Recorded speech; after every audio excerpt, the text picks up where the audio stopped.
Bueno, acá estamos en la sexta clase del Seminario de Estado y Procesos Sociales. Hola, Siapi, ¿cómo va?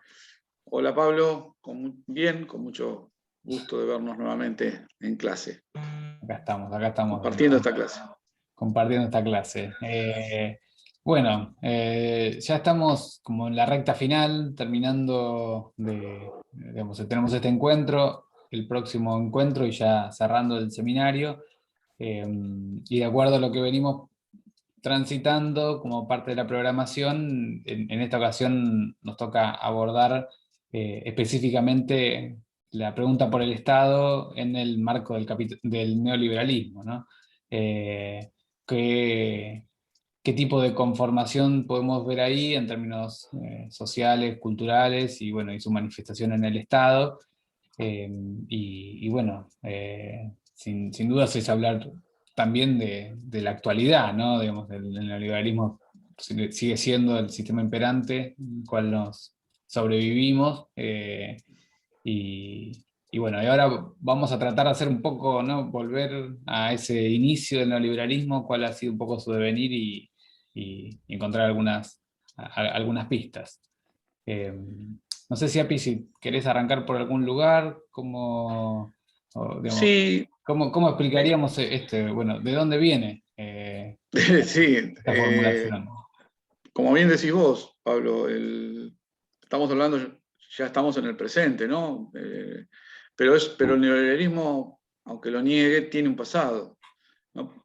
El neoliberalismo que ve todo desde el presente como en una foto, tiene un pasado y si vamos a entender el Estado neoliberal, porque hay un Estado neoliberal, ¿no? Ese es otro concepto que vos señalaste bien ahora cuando abrías la clase. Sigue siendo el Estado la clave para desplegar el neoliberalismo, ¿no? Pese a que el neoliberalismo se propone siempre como lo opuesto al Estado. Pero tiene una historia el neoliberalismo, tiene una historia larga, aunque parezca mentira, tiene una historia que ya casi en el 2021 casi tiene un siglo de antigüedad. Mirá si será antiguo. No tanto de un siglo, pero 80 años tiene. Y tiene mucho que ver con la segunda posguerra, ¿no? Eh, Pensemos que cuando fue la Segunda Guerra Mundial, inmediatamente después de la segunda posguerra, el Estado triunfante era el Estado keynesiano, ¿no? La sociedad se ordenaba tanto en Estados Unidos, en Francia, en Inglaterra, en Argentina, en Brasil o en Australia. El Estado triunfante de la Segunda Guerra es el Estado keynesiano, el Estado interventor, que ya lo hemos visto, ¿no? El Estado interventor en la economía, regulador de los precios, regulador de las transacciones, el Estado benefactor con sus más y sus menos, el Estado que garantizaba cierta renta mínima, el pleno empleo, todo un mundo societal capitalista y muy influido por el keynesianismo, ¿no? Y no había, si nosotros decimos 1950, 1960, 1970, hasta 1970 no había ningún movimiento hegemónico en la economía y en la sociología que pudiéramos llamar neoliberalismo, ¿no? La política, la academia, estaban muy imbuidas o del socialismo como modelo a futuro, ¿no? De hecho, el Estado soviético, el Estado socialista, era un tipo de Estado, distinto al capitalista, pero era un tipo de Estado muy fuerte. Y en lo que se llama Occidente, el Estado benefactor keynesiano. Esa era la realidad. Pero había un pequeño grupo, ¿no? Esto es como este pequeño grupo, me hace acordar cuando digo pero, me acuerdo de Asterix, ¿no? La aldea gala, la pequeña aldea gala que resistía. Había un pequeño grupo, en este caso no eran los buenos galos de Asterix, sino Milton Friedman y Hayek, un norteamericano y un austríaco, que ya en la década del 40 empezaron a plantear una perspectiva sobre lo que debía ser el capitalismo, que ellos llamaban el capitalismo perfecto, ¿no? Que era el capitalismo desligado de toda intervención restrictiva.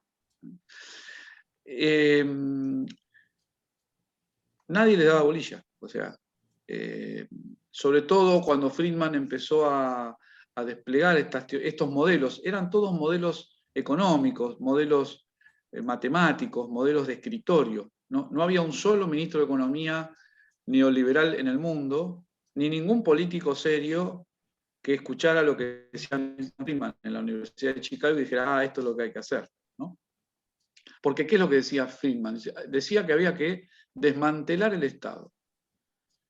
Había que dejarlo solo para la seguridad interior, la justicia y no mucho más. Todo el resto tenía que estar privatizado y el Estado tenía que estar por fuera de la intervención en la economía, ¿no? Entonces decía, el capitalismo perfecto es un capitalismo libre de toda intervención. Y cuando decía digamos, 1947, por ejemplo, era tan poco deseable lo que señalaban Friedman y Hayek, que tuvieron que hacerse un lugar propio para dar sus charlas. Porque la verdad que, salvo la Universidad de Chicago, en ningún otro lado los escuchaba. Y ahí surgió ese grupo de Mont Pelerin, ¿no? O Mont Pelerin, en Suiza, que empezó a reunirse en 1947. ¿Y quiénes iban a esas reuniones? Que hoy es Davos, ¿no?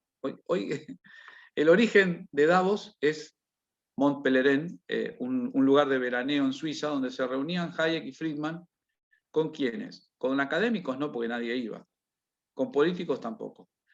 Empezaron a ir los grandes CEOs de las grandes empresas transnacionales, que eran quienes escuchaban esta perspectiva de liberar al capitalismo, ¿no? Ahora, estoy hablando de 1947. 1950, década de 50, nadie lo registra. Década de 60, nadie lo registra, ¿no?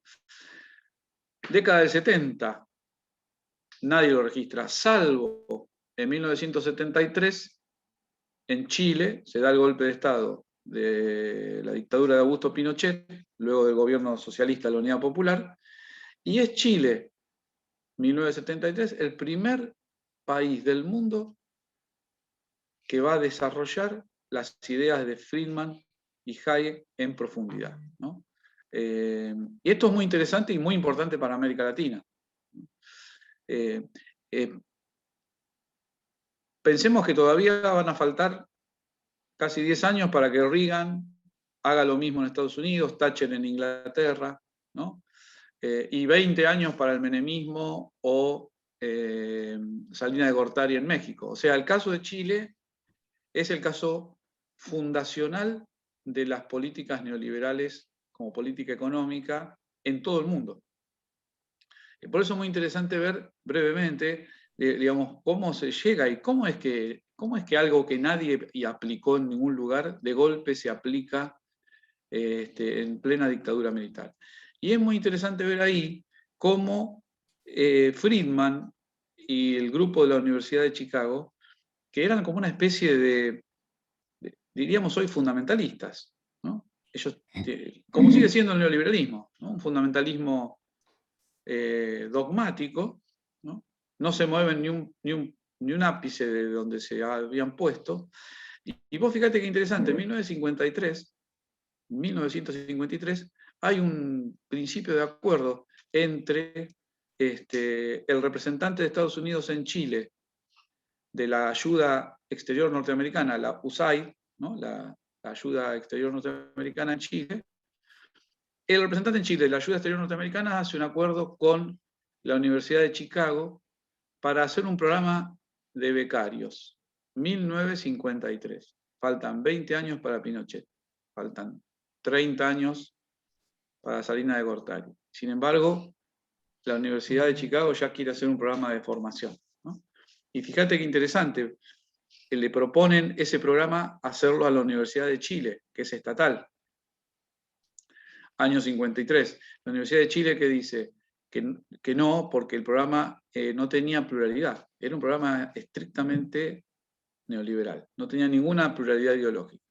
Entonces le ofrecen el programa a la Universidad Católica de Chile, que era muy pequeña, pero privada. La Universidad Católica aceptó. Y entre 1953, el programa empieza en el 56, ¿no? Entre 1956 y 1973 se forman en la Universidad de Chicago 100 estudiantes chilenos de grado y de posgrado en solo una teoría económica, la teoría económica monetarista que nosotros llamamos neoliberal. Y esos 100 retornan a Santiago de Chile. Para 1963, el rector de la Universidad de Chile es un egresado de la Universidad de Chicago, y esos 100 que retornan son todavía más neoliberales que los propios Hayek y Friedman en Chicago. Entonces ahí, fíjate que esto es interesante saber, conocerlo, porque no había quien lo aplicara. Estaban formados los cuadros intelectuales y ministeriales, pero ni el general Ibáñez, que era el presidente en el 53, ni la democracia cristiana, ¿no?, que era desarrollista, lo llevaron a cabo, y menos aún la Unidad Popular, que era socialista, tampoco se interesó en la propuesta neoliberal, ¿no?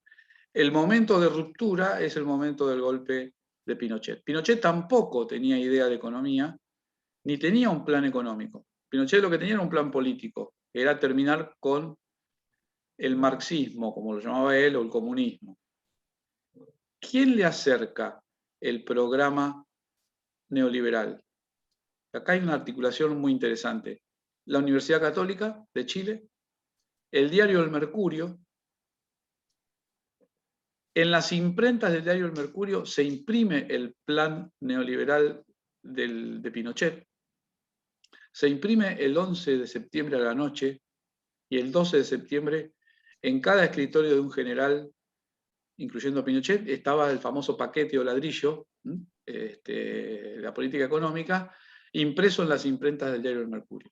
Y ahí Pinochet descubre que hay algo que se llama monetarismo, Escuela de Chicago, y que proponen, así como él proponía una sociedad sin socialistas, proponen una economía sin Estado.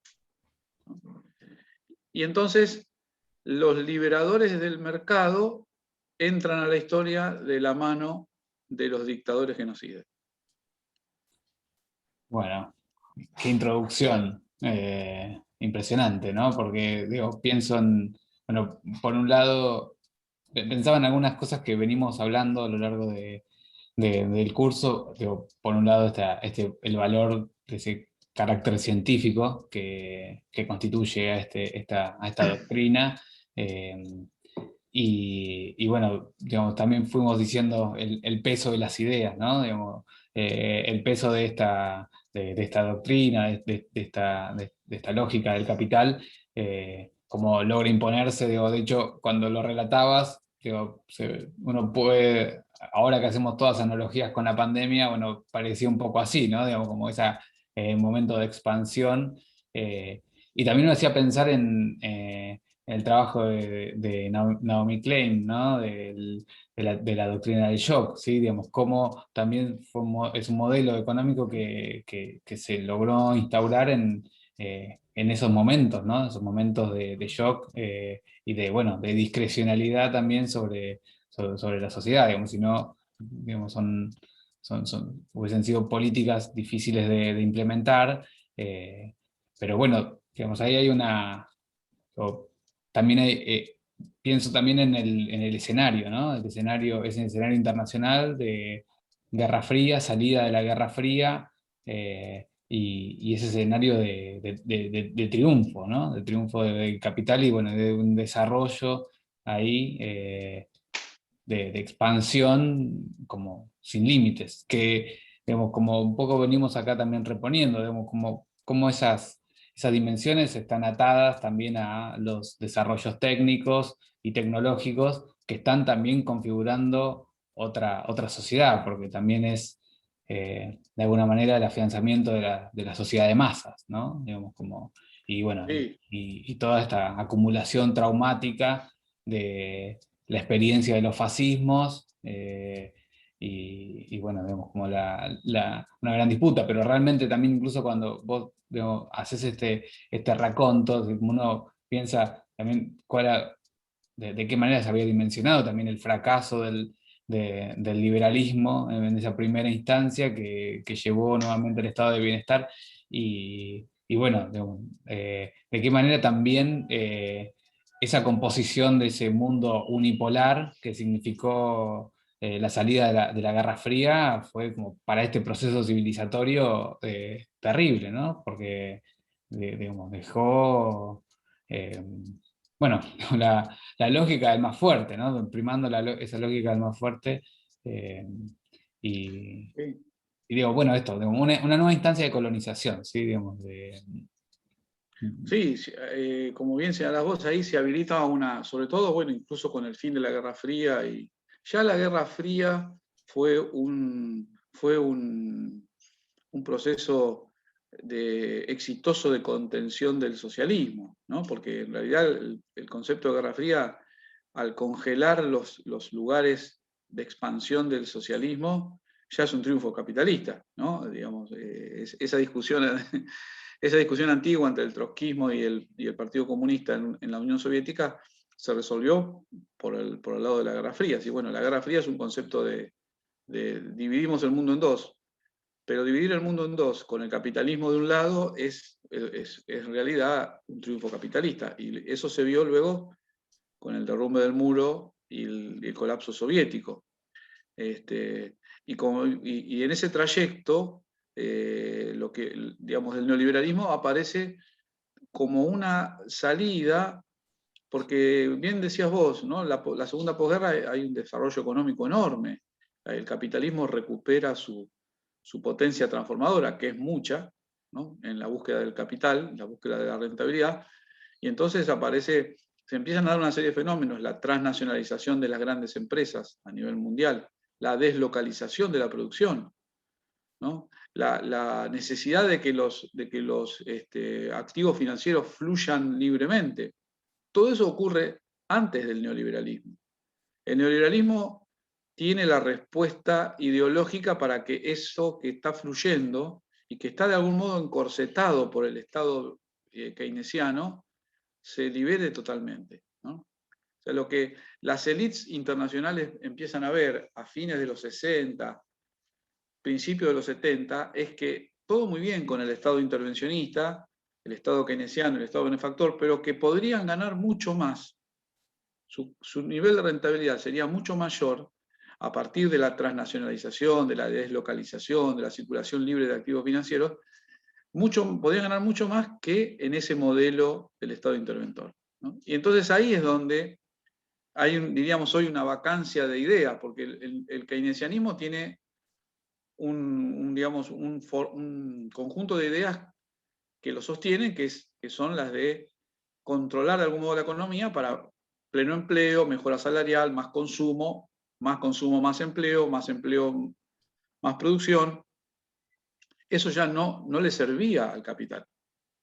Mejor dicho, no le servía a los capitalistas, ¿no? Entonces ahí es donde se produce este entronque a escala internacional entre lo que estaba sucediendo con las fuerzas productivas, diríamos, que es precisamente ese proceso de transnacionalización enorme, que luego se va a llamar globalización, que nosotros lo llamamos universalización, ¿no? Y la necesidad de una teoría económica que le dé sentido, ¿no? Que le dé un cauce. Y entonces ahí es donde estos monetaristas que se pasaron 30 años hablándole a los CEO de las empresas porque nadie más los escuchaba, encuentran de golpe el contexto internacional para que su perspectiva neoliberal fuera adoptada políticamente, ¿no? Y como bien decís vos también, siempre hay en todo proceso neoliberal, sobre todo en lo que llaman los paquetes neoliberales, un momento crítico, un momento, como bien decís vos, citando a Naomi Klein, un momento de shock, ¿no? En Chile fue el shock de la dictadura es un shock, ¿no? En Argentina fue el otro shock de la dictadura, el golpe que lo puso a Martínez de Oz, ¿no? Pero luego vendrán otros tipos de shock, el shock de la Argentina del 89 con la hiperinflación, el shock de Brasil del 90 con la hiperinflación, que lo puso a cargo a Collor de Mello, ¿no? El shock de la crisis hiperinflacionaria y de deuda de México y las medidas de Carlos Salinas de Gortari. O sea, la concepción del shock naturalmente ocurrido, nada es natural en la sociedad humana, o promovido por las fuerzas económicas a propósito, como el derrumbe de Alfonsinista o el derrumbe de Itamar Franco en Brasil, habilitaron los paquetes salvadores, ¿no? Dogmáticos, porque este rasgo del neoliberalismo hay que acentuarlo mucho. El neoliberalismo es una religión, no es una teoría económica, ¿no? Porque nada de lo que se le diga habilita una perspectiva crítica, ¿no? Y hay una cosa muy típica del Estado neoliberal, cuando el neoliberalismo accede al Estado. Ese es otro proceso muy interesante, porque mientras no accediera al Estado, nada podía cambiar. Pero una vez que el neoliberalismo está en el Estado, todo lo que anda mal se reconvierte en este dogma en que no se ha ido con la profundidad suficiente, ¿no? Entonces, claro, es imposible atacar el dogma. No es que está mal el dogma, es que la realidad no va tan a fondo, ¿no? Si tenés el 10% de inflación, o sea, si tenés el 300% de inflación como tuvo Pinochet en el año 1975, ¿no?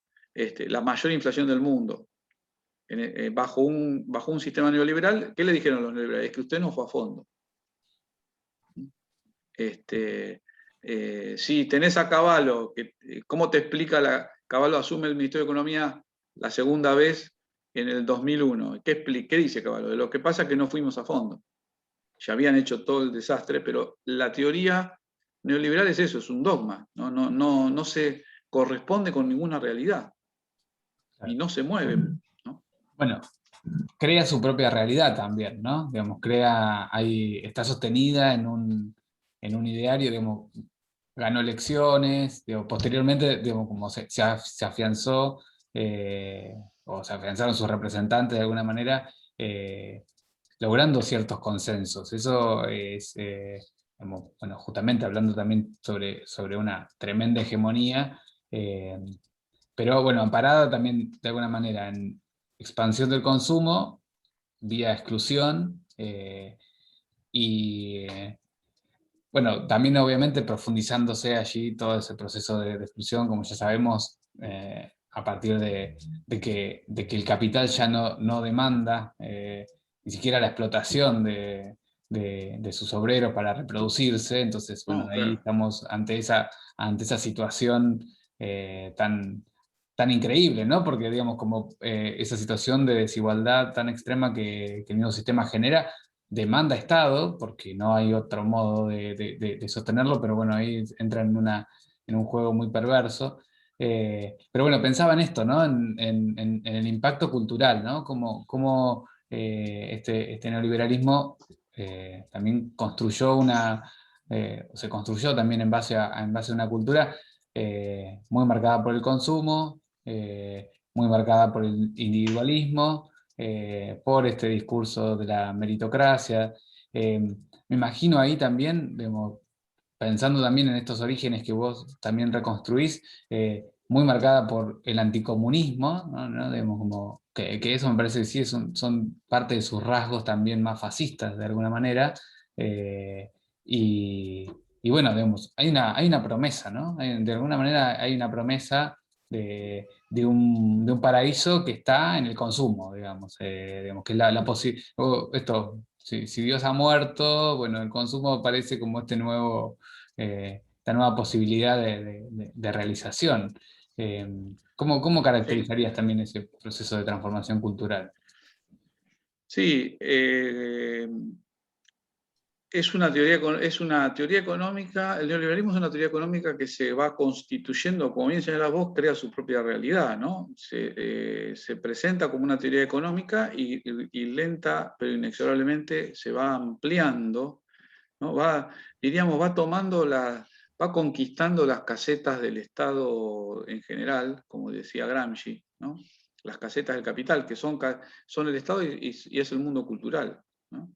O sea, empieza a haber en los medios masivos, los periódicos, las radios, la televisión, esa discursividad neoliberal que estaba ausente, ¿no? Estaba ausente en la década del 60 y del 70, empieza a generarse y a expandirse, ¿no? Y a crear subjetividad, ¿no? A generar subjetividad, a aparecer hasta llegar, diríamos hoy, a mediados de los 90, en América Latina, hasta aparecer el sentido común de buena parte de las personas, ¿no? O sea, en base a esto que vos señalás, ¿no? Es así, en base al consumo. El neoliberalismo es una teleología, digamos, plantea hacia adelante, ¿no? Uno tiene que acordarse del marxismo que planteaba una teleología del comunismo como nuevo paraíso, y el neoliberalismo plantea una teleología, un destino final de la humanidad que es el consumo indefinido, ¿no? Y entonces, en ese proceso cultural, el neoliberalismo no tiene una propuesta ciudadana, no piensa en términos de ciudadanía, piensa en términos de consumo. El ciudadano es un consumidor. Lo que no está incluido en el mundo del consumo no existe. O haría bien en no existir, ¿no? Y no está registrado. Esto es, la satisfacción por vía del consumo constituye el objetivo último de la vida de las personas. Cuando el liberalismo logró dar ese paso, ¿no? Dar ese paso, que es un paso bien distinto del Estado Nacional Popular o del Estado keynesiano, donde el objetivo de la persona era el trabajo, ¿no? La realización de las personas era el trabajo. La realización de las personas para el neoliberalismo es el consumo. Y entonces, allí además hay un tema bien interesante también. El neoliberalismo tiene ofertas de consumo para todos los actores sociales. El Mercedes-Benz es para la élite, pero las zapatillas Nike es para la mayoría de la población que la pueda comprar, incluso los sectores populares, como deseo, ¿no? Como fetiche de consumo. Y esta idea del fetiche de consumo es, bueno, si yo tengo las Nike, soy igual que el que tiene el Mercedes-Benz. Hay una ciudadanía basada en el consumo, hay un consumidor más que un ciudadano, y hay un igualitarismo ideal, digamos, irracional, pero que está sostenido en la idea de que si consumo las mismas cosas. La marca marca, ¿sí? Esa pertenencia al mundo de los consumidores y de las consumidoras. Todo lo demás es aleatorio. Entonces, por eso, a medida que este proyecto civilizatorio, como es el neoliberalismo, esta mirada civilizatoria se lleva todo puesto, porque en realidad, como lo que hay que atender es no el consumo en sí, sino la idea de que yo puedo consumir todo lo que quiera. Entonces, bueno, se rompen todos los diques. No es necesario cuidar el medio ambiente, no hay otros derechos para los seres humanos que no sea el de consumir. Si yo puedo, digamos, la salud se transforma en un bien de consumo, la educación es un bien de consumo, la justicia en un bien de consumo. Toda la actividad humana se transforma en un bien de consumo. Y todos sabemos y todas sabemos que los bienes de consumo son tales si uno los puede adquirir. Entonces, para América Latina, pero también para otras partes del mundo, empieza la historia de la exclusión profunda, ¿no? Si el debate político y social del Estado keynesiano era cómo alcanzar la igualdad, aún dentro de la sociedad capitalista, el debate político del neoliberalismo prescinde de ese concepto, prescinde del concepto de equidad y prescinde del concepto de ciudadano. Entonces, no hay una pregunta por la igualdad ni por la ciudadanía. Y eso se ve en el desapego a cualquier política de carácter social desde el Estado. Y obviamente a la generación de millones y millones en número creciente de pobres y de excluidos, ¿no? Ni que hablar en América Latina. $2.000, y se fue a Mar del Plata a 300 kilómetros por hora, siendo el presidente de la República y diciendo, si lo puedo hacer, ¿por qué no lo voy a hacer? ¿No? Entonces ahí hay otro mandato neoliberal, ¿no? El que puede hacer algo lo tiene que hacer, independientemente de a quién o a quienes lesionen su tarea, ¿no? Sí, sí, bueno, eso, digamos, y bueno, y esto que planteabas con respecto a esos comunicadores que están ahí participando, digo, esto, bueno, la llegada de Ford con un auto se convierte en una noticia, y bueno, digamos, acá hay una, es como esa forma de participación, ¿no? Dentro de ese mundo que es a través de la pantalla. Claro, Y claro. justamente también digo esto, pantallas para audiencias que están viendo cada vez más pauperizadas sus vidas, ¿no? Digamos, sin menores posibilidades de acceso. eh, y bueno, obviamente todo esto conlleva unos mayores niveles de represión, digamos, podemos pensar otras aristas también del impacto de este modelo, bueno, que de alguna manera también esto, vuelvo un poco al comienzo, es como, es lo que conocemos, porque es un poco como nuestra trayectoria vital venimos transitando, pero bueno, nos parece importante, digo, detenernos a poder pensar, bueno, cuál es el impacto también de esta transformación y qué impacto tuvo también, digo, para el mundo de la política, ¿sí? Digamos, para el mundo de esas representaciones que ponían en pugna, bueno, cuál era el lugar del Estado. eh, y allí pienso, bueno, siempre cuando hablamos como de ese momento histórico, eh, con eso me refiero a la postdictadura, como este momento de derrota, ¿no?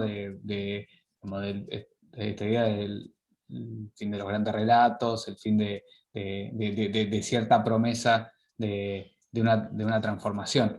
Eh, Sabes que estuve buscando también, si querés puedo compartir eso, un fragmento de Fidel describiendo de alguna manera esta discusión, para que lo tengo que poder encontrar primero, eh, pero me parecía interesante para traerlo como para ver cuál era también Su eh, mirada. su caracterización también en ese momento, ¿sí?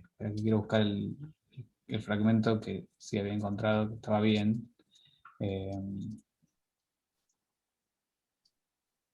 no, perdón, ¿eh? Eh, bueno, no lo puedo encontrar. Eh, pero bueno, ya lo vamos a encontrar. Pero bueno, también, por supuesto, pienso como todo ese momento para los proyectos populares, porque también digo, digamos, esto reconfiguró de alguna manera las políticas públicas, ¿sí? Digamos, qué tipo de políticas públicas implementaron esos estados, porque podemos pensarlo como un nuevo modo de dominación, ¿sí? De hecho, hace unos días hablábamos y pensábamos, bueno, esto de cómo Argentina es un país con ocupación colonial y eso se naturaliza y demás, y también, bueno, volver a la guerra de Malvinas es volver como un poco a como última experiencia de esas guerras del siglo XX, y como, bueno, esto, de acuerdo a lo que venimos pensando, el neoliberalismo es una forma de invasión, mucho menos costosa incluso, ¿no? De nuevo cuño, ¿sí? De transformación a partir de ese flujo de los capitales. Y estás muteado. No, Perdón. acá. Incluso habría que pensar, también como vos señalabas, el neoliberalismo de los 90, que es el neoliberalismo profundo, ¿no? El que hace la bisagra en América Latina, influye sobre la política. Claro que influye, toda la política se corre al centro y a la derecha, ¿no? Obviamente hay un residual de las izquierdas, pero digamos, el discurso de las izquierdas queda como en la prehistoria, ¿no? Y esto tiene que ver también con lo que fue el retorno democrático, ¿no? Las famosas transiciones a la democracia de los 90. Todos los gobiernos de la transición democrática, Alfonsín, luego Menem, incluyendo a Menem, Itamar Franco en Brasil, Paz Estenssoro en Bolivia, ¿no? Todos los gobiernos de la transición intentaron, lo primero que intentaron en términos de su proyecto político fue reconstituir el Estado keynesiano, ¿no? Su primer intento fue ese. Pensando, digamos, ya había un retraso, digamos, por la positiva, pero era un retraso, había un retraso entre la política popular en América Latina y el neoliberalismo. O sea, no había partidos políticos neoliberales populares, o no había líderes populares dispuestos a llevar adelante el neoliberalismo, no lo veían como opción. Pero este aquí que todos los gobiernos de la transición se toparon con el mismo obstáculo. Al poco tiempo de intentar retornar al Estado keynesiano, se encontraron con crisis de la deuda, algo que Fidel ya había marcado en 1982, ya que vos mencionabas el video del 94. Crisis de la deuda, crisis hiperinflacionaria, crisis de recursos, crisis de crédito internacional y colapso económico-social, ¿no? Alfonsín, Itamar Franco, Paz Estenssoro. Y entonces ahí es cuando, en ese shock que provocan las fuerzas del mercado internacional, porque ya están desplegadas estas fuerzas de las que hemos hablado recién, ¿no? Globalizadas, desterritorializadas, financiarizadas, todas esas fuerzas internacionales provocan el shock, ¿no? La desestabilización económica, y ahí es cuando los partidos políticos populares de América Latina, populares con chance de acceder al poder, reconvierten su perspectiva. No nos olvidemos que Menem intentó 2 años, ¿no? Asume en julio del 89. Durante todo el primer año intentó reconfigurar el Estado keynesiano. Y cada vez le fue peor, hasta que le dijeron, mirá, o haces esto o te tenés que ir como Alfonsín, ¿no? Y en general es lo que ocurrió en ese momento. Y entonces sí, a partir, digamos, del consenso de Washington, ¿no? El consenso de Washington es el paraguas ideológico que crea John Williamson desde el Fondo Monetario con el Departamento de Tesoro norteamericano en 1989 para obligar a los países de América Latina a entrar en ese corsé neoliberal, porque ya era la ideología oficial norteamericana. No nos olvidemos que en 1989 terminó el doble mandato de Ronald Reagan, que es quien impone el neoliberalismo en Estados Unidos. Hasta Jimmy Carter era un rooseveltiano, ¿no? Un hombre del Estado keynesiano. Reagan es el que desde el año 81 al año 89 transforma la percepción del establishment norteamericano con respecto al neoliberalismo. Y entonces el 89 es la conclusión en el consenso de Washington, y el consenso de Washington es lo que va a aplicar la transición democrática en América Latina. Por eso también la transformación es civilizatoria y es política, porque la profundización neoliberal no se da de la mano de dictaduras, se da de la mano de gobiernos que representan el voto popular de alguna manera, ¿no? En todos los casos, y entonces allí adquiere un grado de legitimidad que no tenía, ¿no? Y entonces, y ahí la política se banaliza junto con los medios hegemónicos, ¿no? Claro. Sí, digamos, como, aparte, además esos medios se vuelven en gran parte organizadores de la cotidianidad, ¿sí? Digamos, como, Y además beneficiarios, ¿no? En este contexto de que el mercado se debe mover libre, los medios se empiezan a mover libre, rompiendo todas las cuestiones vinculadas a limitaciones de monopolio o de oligopolio, ¿no? Los medios se transforman en algo que ocupa todo el espacio de la imagen, la escritura, el sonido, ¿no? Como bien dijo ayer Cristina en la Ciudad de La Plata, ¿no? No hay nada como Clarín en el mundo. claro. No hay un lugar donde todo lo que circula de información está en manos de una sola empresa, ¿no? Es el panóptico empresarial. También ahí, bueno, el caso de Clarín es interesante en relación a lo que vimos en la clase pasada, conversando sobre desarrollismo, fue como esa reconversión, ¿no? Digamos, como hay, digamos, todas esas instituciones como se reconvirtieron al neoliberalismo y, bueno, se adaptaron en esa condición de, bueno, hege- en su hegemonización, ¿sí? Ujú. Eh, ahí encontré el fragmento que quería compartir, si te parece, compartimos eso y ya volvemos Dale. para cerrar. Aquellos que creen que el